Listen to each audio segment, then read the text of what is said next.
안녕하세요. 에이트 성형외과 김지연 원장입니다. 요즘 가장 핫하고 많은 분들이 상담을 다니시는 수술 중에 하나가 바로 눈밑 지방 재배치가 아닐까 생각해 봅니다. 병원에서도 상당히 많은 분들이 눈밑 지방 재배치 상담을 위해 내원을 해주시고 계시는데요. 절개도 밖에 보이지 않고 회복 기간도 상당히 짧다 보니까 수술을 굉장히 심플하게 생각하시는 분들도 많이 계신 것 같아요.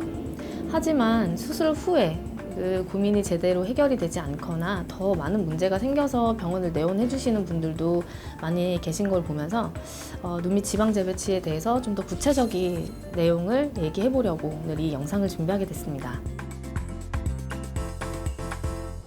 어떻게 하면 우리가 눈밑 수술을 잘 성공을 할 수 있을까요? 가장 중요한 거는 정확한 원인을 파악하는 것입니다. 우리의 눈밑은 특징에 따라 일단 크게 두 가지로 나눠 볼 수 있겠어요. 먼저 첫 번째, 눈밑이 돌출된 경우, 그리고 눈밑이 함몰된 경우입니다. 먼저 크게 두 가지로 나눠서 살펴볼게요. 지방이 튀어나온 경우는 다시 또 두 가지로 나눌 수 있습니다. 지방이 절대적인 양이 많아서 튀어나온 경우가 있을 수 있고요. 나머지 하나는 피부에 탄력이 떨어지면서 지방이 상당히 많이 튀어나와 보이는 형태입니다.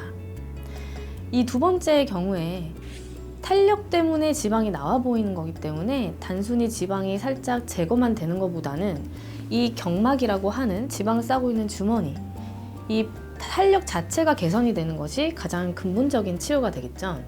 그러면 눈밑 지방이 튀어나와 있으면 단순히 제거만 하면 되겠네요 라고 물어보실 수 있어요. 근데 이것도 역시 아닙니다. 지방이 튀어나와 있는 경우에도 경막을 최대한 강화를 해준 뒤에도 더 튀어나오는 지방에 대해서만 아주 제한적으로 제거를 해주게 됩니다. 왜 그렇게 해야 될까요?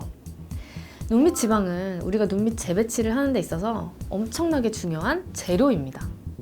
눈밑 지방 재배치의 가장 핵심적인 것은 눈밑 고랑 인대라고 하는 인대를 풀어주고 그 인대가 재발하지 않게 하는 것이 핵심이에요. 이 반원 모양을 따라가는 이 눈밑 고랑 인대는 상당히 단단한 조직으로 넓게 되어 있는 구조입니다. 그래서 이 부분을 풀어줄 때도 상당히 오랜 시간이 걸려요. 이 넓은 부분을 잘 벌려준 뒤에 거기를 지방을 채워줌으로써 볼륨을 어느 정도 만들어 주어야 인대가 정확히 잘 박리되고 유지가 오랫동안 잘 되는 거예요. 그래서 최대한 많은 양의 지방을 눈밑 고랑으로 재배치를 시켜주고 그럼에도 불구하고 과도하게 보이는 지방량만 소량으로 제한적으로 제거를 해주어야 하는 것입니다.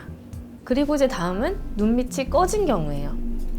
근데 눈밑이 꺼진 경우는 다시 또 눈밑 고랑이 뚜렷한 경우와 눈밑 고랑이 선명하지 않은 두 가지 경우로 나눠볼 수가 있겠습니다. 눈밑이 꺼져 있음에도 불구하고 고랑이 좀 진하게 보이면서 우리가 웃거나 찡그리거나 아니면 가만히 있을 때 특정 표정에서 눈밑 지방이 튀어나와 보이게 되는 상황이 발생을 한다. 이런 경우에는 꺼졌다고 해서 단순히 지방만 채우게 되면 오히려 눈밑 지방이 불룩하게 튀어나와 보이는, 오히려 나이 들어 보이는 눈밑이 될 수가 있어요. 그래서 이런 경우에는 지방 재배치 수술을 같이 하면서 지방 이식을 통해 볼륨감을 함께 보강을 해주셔야 됩니다. 하지만 눈밑 고랑이 선명하지 않고 꺼진 경우라면 지방 이식만 하는 경우도 가능할 수 있어요. 그래서 이거는 잘 판단하고 진단하셔야 합니다. 그런데 이렇게 눈밑이 꺼져 있는데 고랑이 도드라져 보이고 가끔 튀어나와 보인다고 해서 심플하게 지방을 제거를 하게 되면 어떻게 될까요?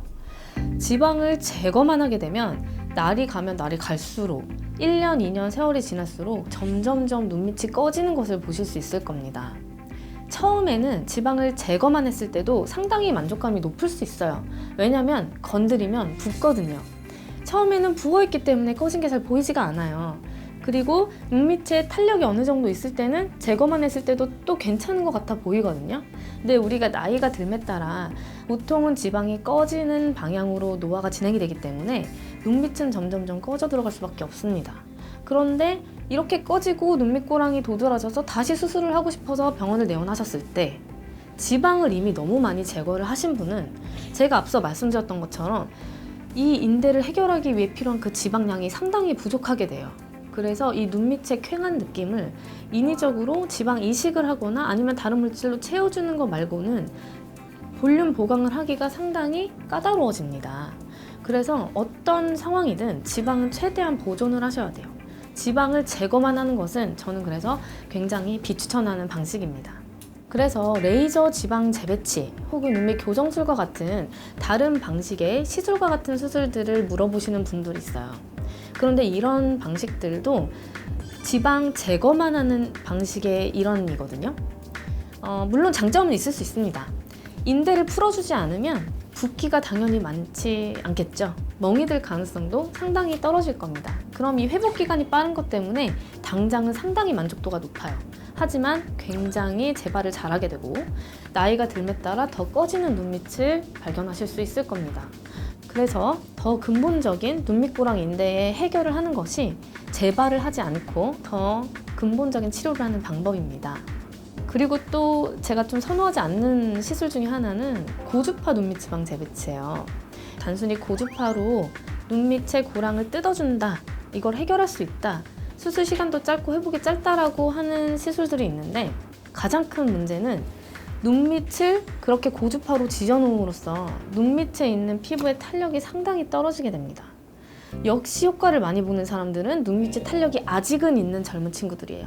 그런데 눈밑의 탄력이 떨어지신 분들이 자칫 이걸 잘못했을 때 그나마 남아있던 탄력까지 좀 망가지면서 안쪽에 자리 잡고 있던 지방들이 많이 밖으로 튀어나오게 됩니다.